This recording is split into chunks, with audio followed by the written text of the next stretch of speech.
Diesel, रसोई gas देख लीजिए। ये तीनों चीज़ें मूलभूत आधार होते हैं किसी भी व्यक्ति के किसी लिए। व्यक्ति के लिए ये रोज़ की दिनचर्या की चीज़ें हैं।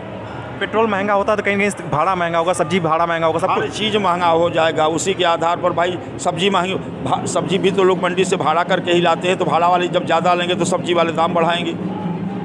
तो क्या सुखी है जनता? हम तो कहते हैं कि किसी मायने में जनता सुखी नहीं है। अच्छा, कहने को मीडिया में आपने भी रिपोर्ट देखा, पेपरों में पढ़ा होगा जो है कि पेट्रोल मूल कीमत जो उसकी 36 रुपये लीटर है। हाँ। और इस 36 रुपये पर लगभग 70 रुपये से ऊपर टैक्स ले रही है सरकार। तो क्या वो मतलब ये तो अंग्रेजों से भी गया गुजरा टैक्स हुआ। बिल्कुल हो गया, बिल्कुल हो गया। इससे अच्छा क्या अंग्रेजों का शासन था? अने लोगों ने तो अपनी बाइकें रख दी घर में बंद करके, दीमक लग रहे हैं उसमें, मुर्चा लग रहे हैं, क्या करें?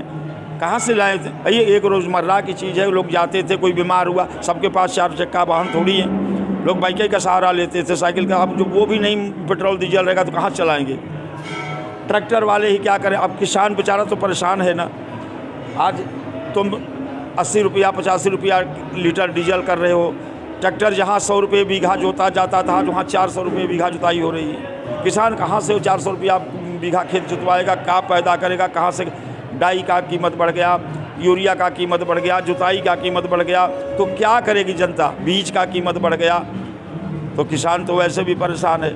और ये आप जानते हो कि 60% जनता, 70% यहाँ भारत के किसान है, वो अपना कृषि से ही अपना जीवन बिताती है। ठीक है महाराज जी, अब बात करते हैं किसान, जिसको आपने किसान का नाम दिया।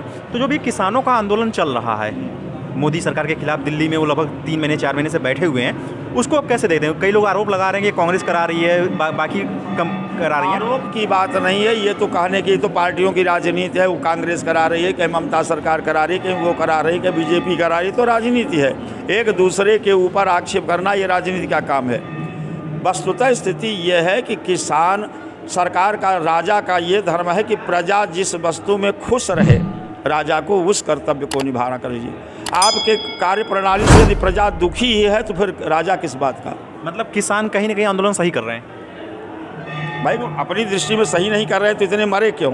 1 साल बाद यूपी में चुनाव है, अगर आप योगी जी और मोदी जी को एक सुझाव देना चाहें कि वो ये कर लें तो ब्राह्मण खुश हो जाएंगे, वो क्या सुझाव होगा? भाई, हमारा सुझाव यही होगा कि हम तो योगी और मोदी जी से यही करेंगे कि देखिए, चाहे वो ब्राह्मण समाज हो, चाहे क्षत्रिय समाज हो, चाहे वैश्य समाज हो, चाहे शूद्र समाज हो, सबको समान भाव में लेकर के चलें, क्योंकि वो प्रजा उनकी है। प्रजाओं के साथ पक्षपात किसी के लिए करना ये उचित नहीं है। जो हमारे पहले धर्म के राजनीति में राजा लोग रहते थे, आप चाहे रघुवंश को देख लीजिए, चाहे यदुवंश को देख लीजिए, जो राजा होते थे वो केवल प्रजा जिसमें खुश रहे तो वो प्रजाओं की सम्मति का बात मान करके वो कार्य करते थे, तब उनकी जय जयकार होती थी। प्रजा के राम की राज्य में ही देख लीजिए, चाहे कोई रहा हो, सबके साथ समान, बैर न कर काहू सर कोई, राम प्रताप विषमता कोई, कहीं समता विषमता थी ही नहीं, तब वो राम राज्य था।